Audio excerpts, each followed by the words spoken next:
C'est parti. Bonjour à tous, bienvenue sur, Bonjour. bienvenue sur cet atelier Comment endormir un bébé à 13 heures. Comment improviser en 2024. On est ravis de vous retrouver avec Simon, donc on va entendre quelques 2-3 minutes que tout le monde se connecte. N'hésitez pas à utiliser le chat pour nous dire bonjour, nous dire d'où vous venez, ce que vous attendez de ce webinar. Bonjour Sébastien, bonjour Marine, bonjour Marielle. Ah, on a du monde, ça va être cool. Vous êtes hyper Ouais. actifs. Bonjour Aziza, bonjour Sébastien, bonjour Julie. N'hésitez pas à nous dire aussi d'où vous êtes, d'où vous nous écoutez. Si vous avez aussi des attentes particulières par rapport à ce webinaire, ça nous permettra d'adapter notre discours avec Simon. Si vous avez aussi des techniques pour endormir le bébé, Des comptines à chanter. on prend. Ça va se passer. On va voir si parler d'organisation basée sur les compétences, ça fait son petit effet. Bonjour Sébastien qui est à Niort. Bonjour Aude à Orléans. Bonjour Marine. Ah, c'est cool. Ça se connecte. On attend encore une petite minute. Ouais. Bonjour Virginie, chargée de recrutement à Niort. Il y a pas mal de monde à Niort. Je ne sais pas si vous êtes de la Ah, il y a maison. les... Ah ouais. Je viens des Deux-Sèvres en plus, donc je suis plus désormais, mais ça fait plaisir de voir qu'on touche toute la France. Mais ouais, avec les grosses sociétés d'assurance, on a souvent beaucoup de personnes connectées depuis Niort. Emma Montpellier. Emma, il faut que tu arrêtes de le dire à chaque webinar. Il y a des gens qui n'ont pas le soleil du sud-est, etc. Parfait. Pendant le webinaire, alors petit rappel, n'hésitez pas à utiliser le chat pour poser l'ensemble de vos questions. On essaiera d'y répondre à la fin avec Simon, mais s'il y a des questions qui sont un peu bloquantes, on les prendra au fil de l'eau. Donc n'hésitez pas vraiment à les lister. Donc vous avez soit l'onglet questions, soit le chat. En tout cas, on repassera sur tout à la fin. Ça roule? On y va, Simon? C'est parti. Parfait. Je te laisse te présenter pour commencer. Eh bien, je suis Simon Baron, je suis psychologue du travail de formation et désormais directeur produit chez Assess First. Parfait. Et donc moi, Aymeric, psychologue également. Donc vous êtes en de bonnes mains avec 2 psychologues et directeur scientifique chez Assess First. Alors, pour commencer et introduire ce webinaire, je voulais vous parler d'une petite histoire qui s'est déroulée chez un de nos clients, qui est spécialisé dans la fabrication d'articles de sport, donc une entreprise d'à peu près 20 000 personnes. Et il y a 3 ans, ils ont ouvert un nouveau poste dans l'équipe RH sur lequel ils ont vraiment galéré pendant plusieurs mois. Et au bout d'un moment, ce qu'ils ont fait, c'est tout simplement d'évaluer les compétences et la personnalité des gens en interne pour voir si la pépite qu'ils cherchaient depuis un moment, est-ce qu'elle ne se trouvait pas déjà dans l'entreprise. Et au final, ils ont identifié une personne qui était à l'époque hôtesse d'accueil au siège, donc rien à voir avec les RH, qui avait un potentiel intéressant par contre pour ce poste-ci. Donc ils lui ont proposé une mobilité qu'elle a acceptée. Aujourd'hui, ça fait 3 ans du coup qu'elle est sur ce poste en performance et pleinement épanouie. Et donc cette histoire, pour moi, elle illustre parfaitement un enjeu majeur auquel de nombreuses entreprises, et je pense vous aussi, si vous êtes aujourd'hui à ce webinaire, sont confrontés. Tout simplement la difficulté à trouver le bon talent pour les bons postes. Et en réalité, ce qu'a fait cette entreprise, c'est qu'elle a su faire preuve de clairvoyance en adoptant une approche qui est basée sur les compétences, plutôt que de se limiter au parcours traditionnel et aux simples qualifications. Et donc, ce qu'elle a mis en place, sans même le savoir à l'époque, c'est un exemple concret de ce qu'on appelle aujourd'hui les skills-based organization. Donc, dans une organisation orientée compétences, l'idée, c'est plus de se focaliser uniquement sur les titres de poste ou les expériences passées, mais de valoriser les compétences réelles, transversables et transférables des collaborateurs. Donc, c'est une approche qui non seulement va optimiser, on va la voir juste après, les ressources internes, mais qui peut également, ouvrir la voie à une plus grande mobilité interne, tout en répondant aux besoins évolutifs de l'entreprise. L'intérêt de vous en parler aujourd'hui, c'est parce qu'on est souvent sollicité sur le sujet avec Aymeric. Et donc, l'objectif, c'est de vous partager les meilleures approches qu'on ait vues, tout ce qui ne marche pas par ailleurs pour que vous gagniez du temps dans ce déploiement-là. On n'est pas des ayatollahs des skills-based organization. On le voit comme un outil pour faire face à certaines situations complexes. Et donc, l'idée, c'est de vous dire à quel moment ça peut être intéressant de l'utiliser et comment, les différentes techniques pour aborder le sujet et les recos qu'on peut vous faire sur la base de notre expérience. Et si c'est un sujet d'actualité, c'est pour plusieurs raisons. La première, c'est que avec les évolutions technologiques, il y a à la fois plus de risques et plus d'opportunités. Plus de risques, c'est l'obsolescence des compétences. Je ne vais pas vous le détailler, on en a tous conscience. Et les opportunités dans le sens où l'approche par compétences, elle est complexe pour les entreprises à déployer. Et sans la technologie, ça restait jusque-là des beaux projets, mais assez idéalistes et qui portaient pas du tout leurs fruits en termes de ROI, en termes de concret pour l'activité sur le terrain. Là où la technologie est vraiment le levier, je vais même dire, enfin l'indispensable, si on veut passer de on a envie d'avoir une approche par compétence à réalistement on est capable aujourd'hui de changer la façon dont on prend nos décisions et détecter les potentiels grâce à cette approche-là. Là où on voit que c'est un sujet d'actualité, c'est que quand vous voyez cette étude de Deloitte, vous voyez que le gap entre les attentes que les entreprises ont vis-à-vis de leurs collaborateurs et la réalité de leurs compétences, il est réel, il est présent, il est en ce moment même, et que c'est le cas pour 43% des entreprises qui disent en ce moment on a un gros gap entre le niveau de compétences actuel et là où on aimerait être. Les autres entreprises envisagent ce gap à 22% à 2 ans, 22% à 3-5 ans. Enfin, vous voyez qu'on est quand même dans un horizon d'appréhension du sujet qui est très court-termiste. Donc ça, c'est un premier point. Et à quel point la transformation des compétences va impacter les entreprises. Quand on leur pose la question, c'est la deuxième ligne. Il y a 8% d'entre elles qui disent que 50% en plus de leur rôle, de leur métier, vont être totalement bouleversés ces prochaines années. On a 22% des entreprises qui estiment que c'est entre 26 et 50% de leur rôle, 41% des entreprises entre 11 et 25% de leur rôle. Vous voyez, en fait, dans tous les cas, on a 94% 94% des entreprises qui se sentent concernées par le sujet. Et après, ça a plus ou moins haute intensité en fonction de leur secteur. Mais ça, déjà, ça dit quelque chose, c'est de se dire, se poser la question, où est-ce qu'en interne, on est le plus concerné par ces transformations des compétences que l'on doit préparer et accompagner, parce que c'est pas un sujet qu'on peut prendre de façon globale et passer de 0 à 100. C'est un sujet qu'on aborde, on va dire, par étapes. Et la première, c'est qui est concerné en priorité chez nous. Le deuxième point, c'est que 90% des entreprises disent y penser. Donc ça, c'est cohérent par rapport à la stat que je vous ai présentée avant. Et ce qui est intéressant dans l'étude de Deloitte, c'est quand on voit celles qui ont le plus de maturité sur le sujet, c'est-à-dire que au-delà d'y penser, elles ont commencé, et même au-delà de penser, elles l'ont déployé dans une certaine mesure. Eh bien, ces entreprises qui servent aujourd'hui de référence sur le domaine ont 2 fois plus de capacité à utiliser leurs talents, les retenir, avoir une bonne réputation auprès des candidats. Donc ça, tout simplement, quand Deloitte mène les études et regarde les pratiques les plus avancées, les autres indicateurs présentés par les entreprises, et elle les compare entre les plus avancés et les moins avancés, quel impact ça peut avoir sur leur gestion des talents. Donc voilà, le résumé de ça, c'est tout le monde y pense, et ceux qui le font ont perçu des bénéfices quand même assez intéressants. Après, la question, c'est à quel coût et à quelles conditions pour que ça fonctionne. Exactement. Grande question, c'est du coup, comment mettre en place ça concrètement dans votre entreprise. La première chose à comprendre pour être efficace dans ce genre de processus de mise en place, que ça soit de changement ou autre, ça va être de maîtriser les différents aspects que vous voyez à l'écran. En fait, dans beaucoup de changements, que ce soit des changements organisationnels ou même personnels, il y a 3 questions à se poser. C'est-à-dire, quels sont les résultats que je souhaite atteindre, quel processus, quelles actions je mets en place, et qui je souhaite devenir, quelle est mon identité. Donc vraiment 3 blocs, résultats, processus et identité.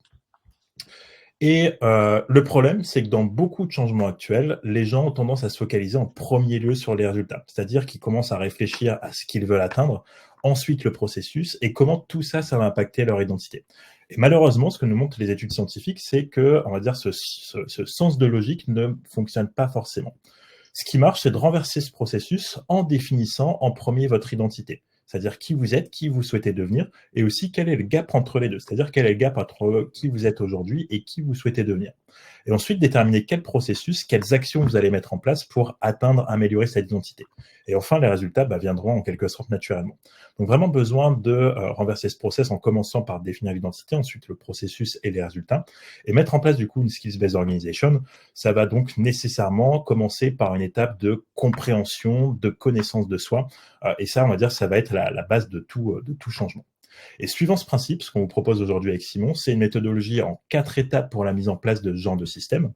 Première étape, définir, c'est-à-dire définir qui vous êtes et qui vous souhaitez devenir, encore une fois, et donc vraiment comprendre les compétences clés pour votre entreprise aujourd'hui, mais aussi pour demain. Deuxième étape, faire un diagnostic, donc identifier, donc un diagnostic au niveau individuel ou collectif des compétences dans votre entreprise. Et comme on disait au départ, il y a vraiment un gap de compétences important. Donc à quel point ce gap il vous affecte aujourd'hui. Et en faisant ce diagnostic, vous pourrez faire découler l'ensemble de vos décisions RH, le recrutement si les compétences ne sont pas disponibles en interne, la mobilité ou encore les formations. Donc justement, étape 3, développer ses compétences. Donc le diagnostic de l'étape 2 va vous permettre d'identifier les compétences qu'il faut développer dans votre entreprise, mais aussi d'identifier les compétences qu'il faut développer pour demain, tout simplement. Et aussi vous permettre d'identifier, on va dire, qui est en mesure de développer ces compétences. Ça serait mentir de dire que tout le monde peut développer toutes sortes de compétences, et certains vont être beaucoup plus réceptifs à des programmes de développement, de coaching ou de mentoring. Et enfin, dernière étape, bien sûr, l'évaluation des progrès après la mise en place de ce processus. Maintenant, je vous propose qu'on rentre un peu plus dans le détail hyper pratique de chacune de ces étapes. Définir. Alors déjà, il faut savoir que l'étape qui paraît un peu la plus évidente, on commence, on définit ce qu'on a envie de faire, quels sont les besoins. Eh bien, il y a déjà 30% des entreprises qui se cassent les dents là-dessus. C'est-à-dire que c'est très difficile pour un tiers des entreprises d'identifier ses compétences, ou les modèles à déployer en interne pour pouvoir initier le travail. Et faut vraiment pas le sous-estimer. C'est un élément clé et c'est loin d'être le plus évident. Donc très concrètement, il y a deux approches qui sont les plus utilisées et les plus utilisables. Donc à vous de voir par rapport à la maturité et votre situation à laquelle est à même de vous convenir. Il y a la première qui est d'impliquer les collaborateurs. En gros, on les fait travailler, on fait des sessions de partage sur les compétences clés, qu'est-ce qui est nécessaire pour réaliser le travail à l'heure actuelle et faire ces regroupements-là. Vous pouvez aboutir à des modèles tel qu'on le donne en exemple ici, avec un ensemble de domaines de compétences qui est décliné derrière en compétences un peu plus précises. Ces modèles-là peuvent être transverses à l'entreprise, parce qu'on est sur des compétences incontournables. Ces modèles peuvent être liés à des aspects plus fonctionnels, mais dans ce cas-là, qui vont être connotés avec des approches plus techniques, plus métiers. Il y a différentes façons de les aborder. La première limite de cette approche-là, elle est double. C'est que d'une part, ça prend énormément de temps parce qu'on part d'une feuille blanche, on met les gens autour de la table, donc ça prend beaucoup de temps et de ressources à l'entreprise sans garantir du résultat. Parce que on en voit passer beaucoup avec Émeric des modèles. Il y en a qui sont très pertinents et il y en a d'autres qui sont très discutables.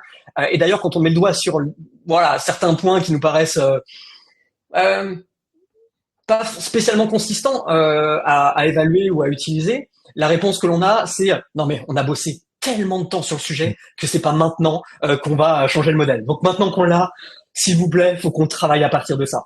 Et c'est pour vous dire. Donc voilà, si ça peut aussi vous permettre de réfléchir avant de vous engager sur cette méthode, c'est intéressant. Moi, la recommandation que je ferais vraiment, si vous voulez vous lancer là-dessus, c'est-à-dire une approche participative, c'est de ne pas partir de zéro, parce que sinon ça prend beaucoup de temps et vous aboutissez à des travers très courants. L'objectif, c'est que vous faisiez une première partie, une première partie du travail. Il existe aujourd'hui des modèles, des référentiels de compétences universels, des modèles qui ont été éprouvés, qui ont été publiés dans la littérature scientifique. On pourra vous en partager avec Émeric, et ça vous offre déjà une base pour vous dire est-ce qu'on peut aller piocher dans ces modèles qui ont été capables de bien segmenter, catégoriser les différentes compétences. Et à partir de ça, vous pouvez vous dire que vous travaillez sur une base propre et vous pouvez amener les gens à sélectionner les compétences les plus critiques pour leur métier et à les valider ensemble. Donc c'est une approche que je dirais semi-participative qui permet de garantir déjà beaucoup plus de qualité et de fiabilité dans les modèles sur lesquels vous allez aboutir. Et la deuxième recommandation que je donnerais, c'est tout simplement c'était ça en fait, c'était basé sur des modèles éprouvés et d'avoir une approche semi-participative et pas totalement participative. Si vous ne voulez pas vous embarquer là-dedans, il y a une autre façon de procéder qui est moins courante, mais qui est néanmoins très efficace, c'est utiliser l'intelligence artificielle pour avoir une approche data-driven. Comment ça se passe concrètement? Plutôt que poser des questions aux gens, vous mesurez les choses. Donc, vous leur faites passer des questionnaires. Ça peut être comme ceux qu'on propose de personnalité, motivation, raisonnement, qui permettent de faire un inventaire des équipes en place. Ces équipes, vous les qualifiez, c'est-à-dire que vous allez pouvoir rentrer aujourd'hui quel est le niveau de performance ou de compétence des personnes dans leur poste. Et automatiquement, c'est l'algorithme qui va analyser qu'est-ce qui caractérise ces personnes qui sont compétentes dans ce domaine précis et qui va vous donner des clés pour vous dire, bien, ce qu'on constate chez vous, c'est que les personnes le plus en succès sur cette compétence ou sur ce métier-là partagent ces caractéristiques. Et à partir de ces caractéristiques, Là, par exemple, vous voyez tout en haut, il y a prend l'ascendant sur les autres, cherche à convaincre les autres, va spontanément vers les autres. Ce sont des éléments qu'on va regrouper ensemble en cluster en se disant bah, ça va toucher au leadership, donc on va parler de leadership. Mais quel type de leadership? On va regarder un peu les autres critères, on va se rendre compte que c'est un leadership peut-être assez directif. Initialement, on n'aurait peut-être pas pensé à ça, mais en fait, la donnée nous fait dire que ce qui est le plus efficace, c'est un leadership assez clair et qui donne un cap, un cap affirmé à la direction et à la façon de fonctionner de l'équipe. Et partir de ça vous fait gagner du temps parce qu'il y a beaucoup moins de questions à poser. On passe directement à la mesure de votre réalité terrain. Et puis, ça vous garantit le résultat. Parce que l'objectif final, c'est pas faire de la gestion de la compétence pour faire de la gestion de la compétence. Votre objectif à la fin, c'est de trouver des personnes qui peuvent réussir dans les jobs que vous avez à leur confier. Et le fait de comprendre les caractéristiques des personnes qui sont en succès aujourd'hui dans leur job pour pouvoir les répliquer et aller les chercher chez d'autres, c'est le raccourci le plus efficace pour garantir ce résultat. Donc, je dirais approche un peu sous-cotée aujourd'hui, mais qui mérite vraiment d'être valorisée. Et surtout, c'est pas un premier réflexe, là où aujourd'hui la technologie permet de le faire très facilement. Aujourd'hui, ça c'est plus utilisé en méthode confirmatoire, c'est-à-dire que on fait un modèle et puis après on va regarder sur les équipes en place à quel point elles le partagent. Mais ce qui est dommage, c'est que quand on regarde à quel point les équipes en place le partagent, on se rend compte que parfois c'est pas toujours le cas et que finalement c'est parce que le modèle a été mal pensé et qu'il faut le réajuster. D'où l'idée, si vous partez sur ce type de méthode-là, de gagner du temps dans la pertinence de votre modèle. Une fois que vous avez identifié les modèles de compétences qui vous intéressent, il faut identifier où en sont les personnes dans vos organisations. Donc là, on va dire qu'on est sur un audit, je ne vais pas dire organisationnel, un audit plutôt des personnes, des compétences, des potentiels en interne. Et ça va vraiment être intéressant parce que ça va donner une idée de d'où vous partez pour se dire entre d'où on part et où on veut aller, quel est le gap, quels sont les sujets prioritaires. Par exemple, ça peut être est-ce que c'est le leadership, est-ce qu'effectivement entre on veut un fort leadership chez tous nos managers, quelle est la part de managers dans nos effectifs aujourd'hui qui partagent ce fort leadership? Quelle est la part de ceux qui sont pas loin de ça, c'est-à-dire qu'avec une petite incitation, des formations, on peut y aller, et quelle est la part de ceux qui sont très loin de cette capacité à manifester un leadership? C'est vraiment cet objectif-là. Et donc, c'est là où on se rend compte qu'à l'identification, il y a un mur. Seulement 4% des entreprises sont capables d'avoir un référentiel industrialisable. Pour vous donner une autre façon de présenter cette réalité, c'est qu'aujourd'hui, on a des entreprises qui ont modélisé des compétences. Au mieux, elles vont les mettre dans leurs entretiens annuels pour faire un suivi avec les personnes, pouvoir aborder la discussion avec le manager, mais souvent ça s'arrête là. Il n'y a que 4% qui ont pu aller au-delà en étant capables de mettre en place des outils pour les mesurer véritablement. Ça peut aussi peut-être vous rassurer par rapport à votre maturité en vous disant que soit vous faites partie des 4% et c'est ultra valorisable, soit vous faites partie des 96 et c'est tout simplement normal d'en être encore là. Par contre, en vous appropriant le sujet maintenant, vous avez vraiment une capacité, un levier pour faire la différence.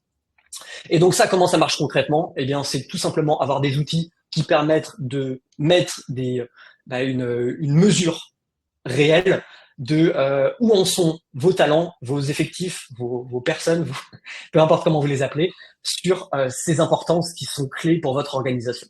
Et donc très concrètement, nous on le propose sur la partie vraiment soft skills potentiels.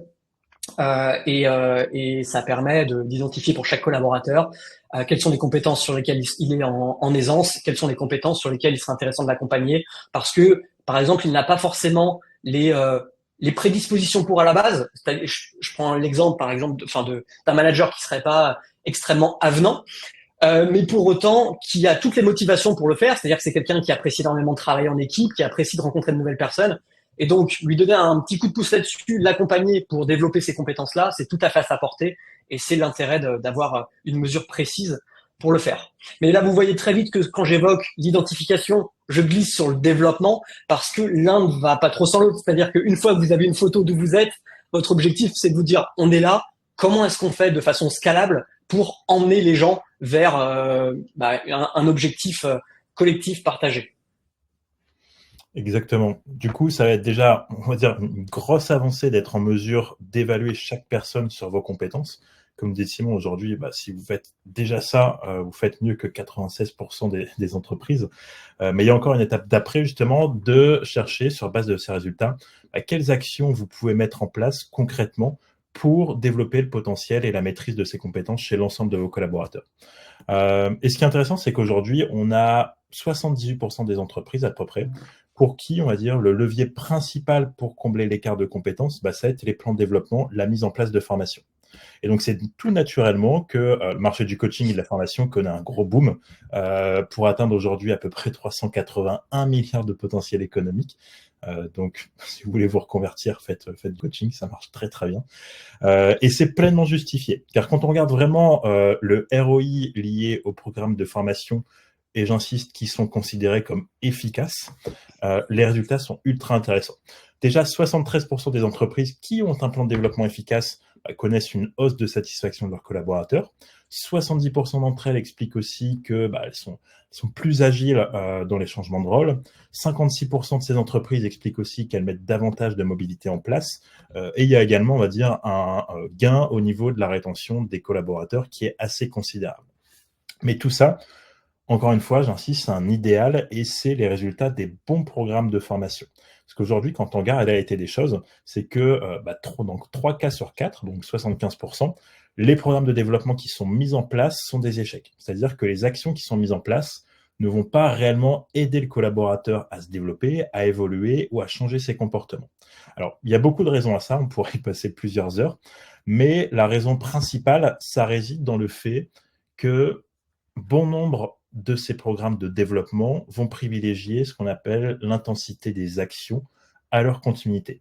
C'est-à-dire qu'il y a encore trop de programmes de formation qui vont être pensés avec intensité, c'est-à-dire qu'on va mettre en place une formation pendant 2-3 jours à temps plein hyper intense. C'est-à-dire, par exemple, si on veut développer leadership, on a une cohorte de managers, on va dire, OK, on a un partenariat avec un tel, donc on va faire une formation leadership management pendant 2-3 jours. Et à la fin, on va avoir son petit diplôme. On va dire à la personne, OK, tu reviens sur le poste après la formation, tu dois être opérationnel.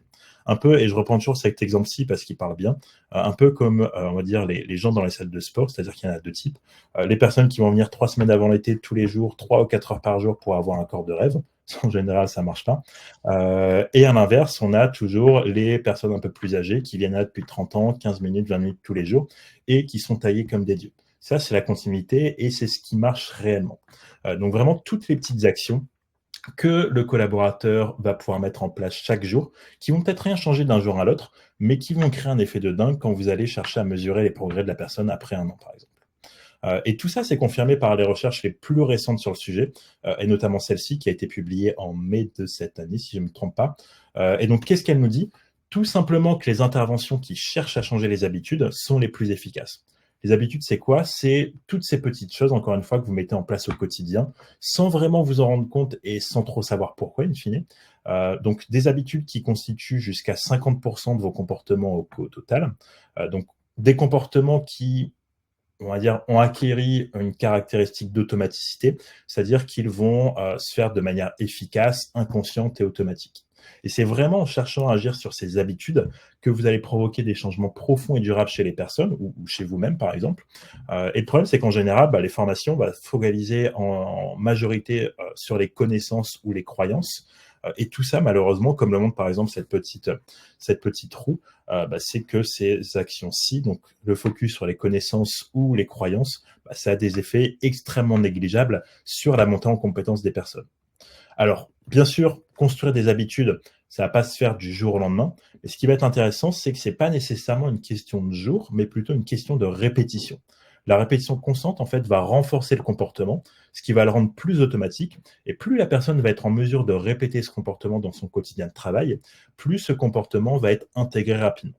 Donc, l'objectif, ça va être vraiment d'aider le collaborateur à identifier des petites habitudes, donc vraiment des choses qui vont pas prendre plus de, on va dire, de maximum 2 minutes, que la personne va pouvoir réaliser à haute fréquence et qui seront directement intégrées dans son travail. Donc vraiment passer d'une vision à je forme la personne avec intensité pour qu'elle engrange le maximum de savoir, à la question de se dire quelle est, on va dire, l'action la plus simple que la personne peut mettre en place dans son quotidien pour améliorer par exemple son leadership ou n'importe quelle compétence qu'elle doit développer. Et vous voyez, par exemple, on travaillait avec un client qui, lui, veut bosser sur leadership inclusif.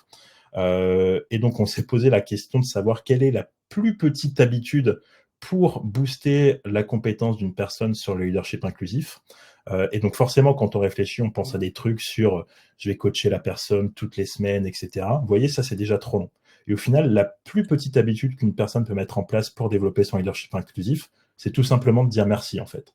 Vous voyez, c'est des choses bêtes, mais ce que montrent encore une fois les études scientifiques, c'est que simplement dire merci, ça va booster les comportements prosociaux chez les autres, mais aussi chez soi-même. Donc vraiment, réfléchissez à la plus petite unité d'action que la personne peut mettre en place pour se développer. Et donc vraiment, et j'insiste sur ce message, c'est qu'aujourd'hui, le développement des personnes doit passer d'apprentissage qu'on va dire formel et assez scolaire à un apprentissage qu'on va appeler autodirigé et intégré dans le flux de travail. Et c'est ce qui va vraiment permettre à la personne de se développer en continu, d'être directement plus efficace sur son job car elle va mettre en place de nouvelles habitudes pour être plus performante. Et surtout, ça évite de la sortir de son contexte de travail.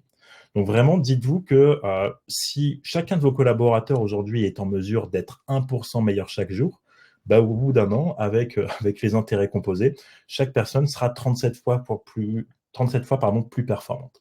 Et donc chaque petite progression, même si elle ne se voit pas au jour le jour, va s'accumuler de façon exponentielle. Et c'est un peu le système qu'on a mis en place chez Assessors, donc notamment pour nos équipes en interne. Donc vraiment un outil pour permettre aux personnes d'avoir accès à un plan de développement sur mesure pour les aider à adopter des habitudes plus efficaces et aussi éliminer celles qui vont freiner leur progression. Donc tout simplement, chaque collaborateur peut aujourd'hui, en moins de 20 secondes, générer un plan de développement qui va être basé sur les habitudes, qui est entièrement personnalisé au regard de plusieurs facteurs. Donc par exemple, le poste de la personne, son niveau de responsabilité, son degré d'autonomie, sa personnalité, ses motivations, ses axes de développement, aussi ses objectifs professionnels, ses préférences d'apprentissage, son contexte de travail. Bref, un degré de personnalisation qui va être hors norme. Comment ça se passe? Tout simplement, dans un premier temps, le collaborateur choisit les compétences sur lesquelles il ou elle souhaite travailler, par exemple s'il travaille en équipe, piloter l'activité, etc. Ensuite, on va lui poser quelques questions sur ses objectifs. Par exemple, si je souhaite travailler sur le travail en équipe, pourquoi faire concrètement? Est-ce que c'est pour améliorer la communication dans l'équipe? Est-ce que c'est pour booster l'efficacité, renforcer les relations, résoudre des conflits, créer un environnement plus collaboratif, etc. Donc vraiment un mini onboarding en quelques étapes qui a vocation à collecter de l'information sur la personne, sur ses préférences, pour encore une fois personnaliser le plan de développement qui sera généré. Et à partir de tout ça, en 20 secondes, le collaborateur accède à un plan de développement, un plan de progression personnalisé en 3 parties. Donc la première ici que vous voyez qui s'appelle Se lancer ou Getting Started, qui a vraiment une vocation à plonger le collaborateur dans une démarche d'introspection autour de la compétence à développer. C'est vraiment ce qu'on vous disait aussi tout à l'heure en début de webinaire. La première étape nécessaire à tout développement, c'est de comprendre qui je suis et quel est le gap entre qui je suis et qui je veux devenir. Donc vraiment une première phase, on va dire, d'introspection qui invite la personne à réfléchir profondément sur ce que signifie cette compétence, c'est-à-dire quels sont les aspects essentiels, quel exemple de réussite je peux observer, quels sont les comportements productifs qui y sont associés. Donc vraiment une étape initiale qui va être cruciale, puisque créer de nouvelles habitudes, ça appelle de comprendre déjà les habitudes que la personne a en place au quotidien, qu'elles soient bonnes ou mauvaises, et avoir vraiment ce côté connaissance de soi qui soit davantage développé. Vraiment une première partie qui engage le collaborateur dans une réflexion qui va être profonde pour l'aider à optimiser son développement. Deuxième étape, sans doute la plus importante et sur laquelle j'insiste depuis tout à l'heure, c'est une étape qui a pour objectif d'ancrer une nouvelle habitude dans le quotidien de la personne. Donc, dans notre système, là, celui qu'on a mis en place, 3 habitudes progressives de plus en plus complexes vont être proposées. Pour chacune, le collaborateur accède à des informations concrètes sur l'habitude à adopter, donc en quoi elle consiste, comment elle va améliorer son quotidien, quel indicateur chiffré pour mesurer le succès. Et une fois que cette première habitude, on va dire, est bien ancrée, la suivante se débloque et ainsi de suite jusqu'à la troisième. Donc vraiment, comme je disais tout à l'heure, une approche fluide qui est directement intégrée dans le flux de travail, c'est-à-dire que chaque habitude a pour vocation de développer la personne, mais aussi de l'aider directement à être meilleur dans son travail. Donc, grâce à des habitudes pratiques, encore une fois, les collaborateurs peuvent progresser sans, on va dire, interrompre leur activité, et ce qui permet aussi de répondre à un besoin croissant de flexibilité et d'agilité des organisations dans la mise en place des formations et des plans de développement. Et enfin, dernière partie, ça va être un apprentissage multimodal, c'est-à-dire qu'il va donner accès aussi à des ressources qui sont peut-être plus diversifiées et plus inspirantes pour la personne. Donc, ça peut être des conférences TED, des podcasts sur Spotify, des articles ou autres. Donc, vraiment une diversité de contenus qui a pour objectif de davantage nourrir à la réflexion, d'explorer de nouvelles idées et aider le collaborateur à renforcer ses compétences de manière, on va dire, un peu plus stimulante. Donc, en somme, un système qui va être automatisé et scalable et qui va permettre à chaque collaborateur d'être autonome, et c'est ça aussi qui est important dans son propre développement, c'est-à-dire que vous ayez 1, 5, 10 ou 20 000 collaborateurs, le temps de génération est le même et ça permet vraiment de mettre en place des actions à très large échelle et un apprentissage qui va être ultra personnel, accessible et applicable. Émeric, Ouais. pour conclure, il faut qu'on comble pas un skill gap, mais un topic gap entre le titre de notre présentation et le contenu. Ouais. Et Nadia a pu relever ça, c'est-à-dire que c'est comment cette approche-là a de l'impact sur les recrutements externes. Tu vois, et je pense que tu as des très bons cas justement parce qu'on parle beaucoup aujourd'hui de recruter sans CV ou de se détacher de plus de diversité, mais tout ça c'est des belles intentions. Comment est-ce qu'elles se concrétisent? Et c'est vrai que cette approche par compétences, elle permet déjà de faire le point en interne et de prendre les mesures nécessaires, mais elle a de l'impact aussi, et très clairement, c'est systémique sur la façon de recruter les talents externes pour coller à ces modèles de compétences identifiés en interne. Et en fait, moi j'avais parlé d'exemples dans la banque mais on est plus sur de la mobilité. Donc je te passe la main plutôt sur la partie use case, sur un cas très concret que tu as vu et l'impact que ça a eu sur les recrutements externes. Oui. La mise en place des modèles de compétences comme référence. Carrément. En fait, ce qu'il faut aussi comprendre, c'est que cette méthodologie, c'est avant tout, on va dire, un diagnostic individuel et collectif de vos compétences. C'est-à-dire qu'à partir de là, vous allez aussi pouvoir vous dire, OK, si j'ai pas les compétences en interne, ça va peut-être passer par du recrutement externe. Si je les ai en interne et que la personne, je peux lui proposer une mobilité, ça passera par la mobilité. Est-ce que je peux former les gens, etc. Donc, en fait, à partir de cette brique, vous allez pouvoir avoir un diagnostic complet et vous dire, OK, là, ça passera plutôt par du recrutement, de la mobilité, de la formation. Et donc, ça va faire vraiment découler l'ensemble de vos décisions et de votre stratégie RH. Et nous, je sais qu'on a également énormément de clients qui vont l'utiliser sur du recrutement pour se dire, OK, j'ai fait le tour de mes compétences en interne, j'ai ce poste-ci avec ses besoins de compétences.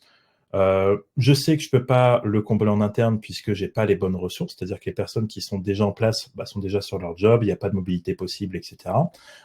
Passer par une formation, ça sera inutile parce qu'on part de trop loin ou autre, donc ça va passer par un recrutement externe. Et derrière, en ayant défini leurs compétences, elles vont pouvoir positionner chaque candidat qui va passer les assessments sur ce même référentiel, justement pour voir comment elles se positionnent sur chacune des compétences et derrière, quel va être aussi leur potentiel d'évolution en interne. C'est-à-dire que je vais pouvoir voir si la personne match déjà très bien. Si la personne match, c'est parfait.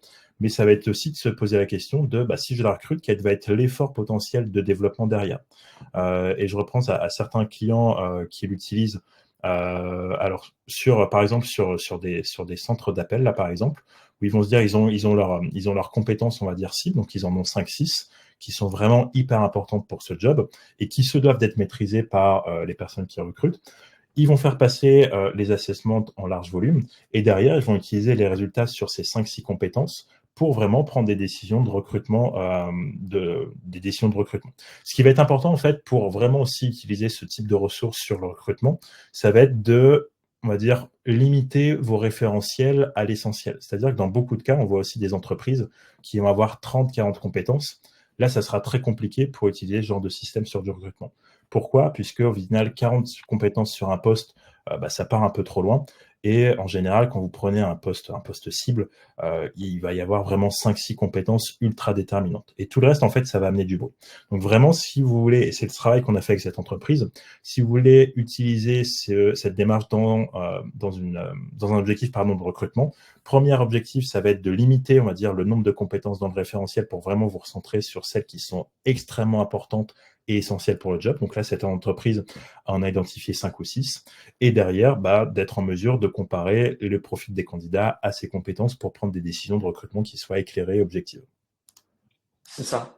Et c'est vrai qu'on parle beaucoup d'entretien structuré, bien sûr, en recrutement. L'idée de ces modèles-là, c'est que ça offre la base pour dire, OK, ça, c'est ce qu'on attend chez nous. Donc, comment est-ce qu'on le mesure sur les candidats externes? On établit cette mesure-là à travers les outils et les entretiens structurés lors des recrutements. Une fois que les gens ont été recrutés, on peut voir entre ce qu'on avait évalué d'eux lorsqu'on les recrutait et sur le terrain, est-ce qu'on confirme qu'ils apportent une contribution sur ces compétences? Et en fait, ça crée de la cohérence au global dans les processus RH. Donc c'est intéressant pour ça. On a une question de Sébastien qui demande d'où viennent vos contenus de développement. Je pense que c'est ce que tu présentais tout à l'heure, Émeric, en disant toutes les habitudes qui sont poussées aux personnes. Oui, exactement. Alors ça, c'est des modèles de langage qu'on a spécifiquement fine-tunés, nous, sur nos propres données, nos propres études, pour vraiment générer des habitudes qui soient pertinentes au regard, pour une personne, au regard d'une compétence, etc. Et on a toute notre brique, on va dire, ressources externes, qui là passe par, on va dire, des partenariats avec d'autres structures, comme par exemple, je parlais de TED, mais aussi, par exemple, d'autres types de ressources qui sont accessibles gratuitement en ligne.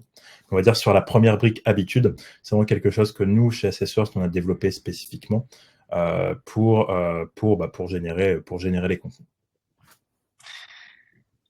On a une question de Loumar qui demande comment les skill gaps pourront contribuer à la mise en place du plan de carrière efficace pour l'organisation. J'ai vu deux approches très concrètes d'entreprises différentes sur le sujet. Il y en a une, donc une banque, ça je vous parlais justement, au Luxembourg, qui s'est dit, OK, on a des métiers qui évoluent très vite, il y a des métiers qui vont devenir très vite obsolètes, il y en a d'autres qui sont naissants. Donc en fait, ils ont défini 8 rôles, ils ont découpé l'organisation en 8 rôles qui pouvaient être un peu transverses à différents métiers. Et en évaluant les personnes qui avaient des souhaits de mobilité, des envies, ou alors où il était nécessaire de préparer une mobilité, ils ont pu identifier leur facilité à prendre parmi ces 8 rôles quelques-uns, et à partir de là, se dire, en fonction de leurs compétences métiers, la partie technique, quels étaient les métiers les plus proches de ces rôles-là pour eux, pour pouvoir pouvoir franchir ce pas. Donc là, je dirais que ce qui est intéressant avec cet exemple-là, c'est que c'est une entreprise qui a une problématique précise. Il y a des jobs qui sont amenés à disparaître, il y en a d'autres qui sont amenés à se développer. On limite, on sait pourquoi est-ce qu'on modélise les compétences, c'est pour pouvoir combler ces rôles que l'on souhaite développer dans le futur de l'entreprise. Donc l'objectif du modèle, il est clair et drivé par quelque chose un besoin très concret. On évalue les personnes dessus pour les situer et derrière on oriente leur plan de carrière en conséquence. Donc ça pour moi c'est bonne pratique. Deuxième approche, c'est une approche plus il y a un côté un peu idéal parfois de se dire en fait on aimerait créer des cartes où on dit le collaborateur aujourd'hui il est là et en fait il va passer par là et il va faire tout son plan de carrière comme ça dans l'entreprise. Ça ce serait pas mal. Dans la réalité, ce qui est déjà une bonne étape, c'est de mettre en place un système transverse en disant chez nous. C'est un petit peu un côté concrétisation des valeurs. Les valeurs, ça se traduit comment en termes de compétences? Par exemple, si j'ai la valeur bienveillance, c'est quoi la compétence véritable, concrète que je peux avoir qui va témoigner de bienveillance et qui est importante. Et l'intérêt d'établir ce tronc commun, c'est que plus les personnes travaillent sur ces compétences-là, et plus elles vont avoir un profil valorisable dans l'entreprise, on va dire un peu importe les métiers. Et c'est là où après il y a un travail encore une fois métier sur quels sont ceux qui sont transposables et quels sont ceux qu'on peut leur proposer. Mais on les amène à travailler des choses qui vont servir peu importe l'évolution de carrière qu'elles vont avoir. Donc c'est là où c'est intéressant, c'est de se dire on a un rôle RH qui est de les préparer à demain sur des compétences transverses. Et puis on a un second volet un peu plus métier pour savoir où est-ce qu'elles en sont, est-ce qu'on parle de promotion, est-ce qu'on parle de formation, pour dans un temps plus concret aller vers des décisions de mobilité. Donc, voilà, 2 stratégies. Nickel. Je vois qu'il y a Laura qui est en train de taper. Elle tape depuis longtemps, je crois que j'ai vu les choses, mais n'hésitez pas si vous avez d'autres questions en attendant. On va recevoir une question. Ça va être long. Je me permets de partager quelque chose que j'ai lu aussi récemment sur le sujet, parce que c'est intéressant, avant de mettre en place un système aussi, c'est de regarder les critiques et les limites. Donc si vous regardez Skills-Based Organization, vous allez voir tous ceux qui disent, en fait, ça demande énormément de temps et de ressources avant d'avoir un ROI, donc est-ce que ça vaut vraiment le coup? Il y en a qui vont me mettre plus cash en disant, les seules personnes à qui ça rapporte, c'est les cabinets de conseil qui vous accompagnent, parce que ça demande tellement de travail de leur part que c'est eux qui en tirent les bénéfices avant vous. Et il y en a qui, par ce constat, cherchent un peu une approche un peu plus simple, un cran plus accessible, et notamment avec ce qu'on pourrait qualifier de capacity-based organization. En fait, c'est cette idée aussi de se dire, plutôt que se centrer sur des compétences diverses, déjà commençons par regarder et mesurer le degré de capacité à évoluer des gens. C'est-à-dire qu'on a des personnes qui sont capables d'apprendre très vite, de progresser très vite sur un tas de sujets, d'autres moins. Et avoir cet indicateur-là, ça vous permet déjà de dire, quand vous recrutez quelqu'un d'extérieur, c'est d'avoir un score aussi associé à sa capacité d'évolution. Parce que c'est quelqu'un qui évolue vite de par exemple, ses capacités cognitives. Et puis, elle l'a montré aussi à travers ses précédentes expériences que c'est quelqu'un qui s'approprie très facilement de nouvelles compétences. Dans ce cas-là, vous recrutez une personne à un instant T pour un job X. Mais vous savez aussi que vous faites rentrer dans votre entreprise une personne avec un gros potentiel d'évolution.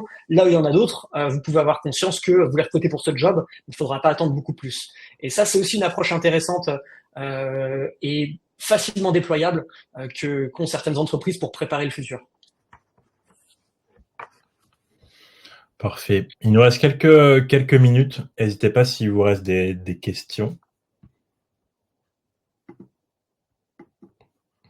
En tout cas, si vous en avez après l'event, n'hésitez pas à nous contacter aussi, Simon ou moi, sur LinkedIn. Ça sera un plaisir de vous en dire plus. Aussi, si vous voulez les liens vers les études qui ont été mentionnées, n'hésitez surtout pas. On vous envoie ça avec plaisir.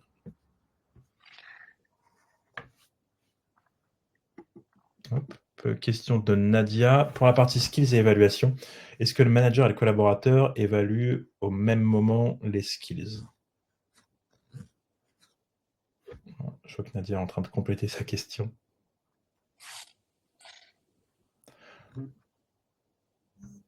En fait, il y a, je veux dire, le collaborateur de son côté et le manager de l'autre. En fait, ça dépend vraiment, ça doit vraiment dépendre du système que vous mettez en place. Et nous, chez Assessors, par exemple, on a les deux exemples.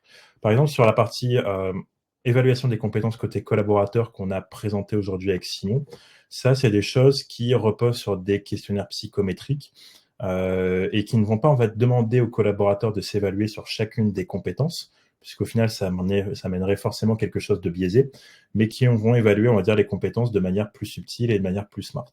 Donc, le collaborateur, en fait, ne s'évalue pas lui-même sur les compétences, mais son positionnement est issu de questionnaires psychométriques, donc de personnalité, motivation, raisonnement.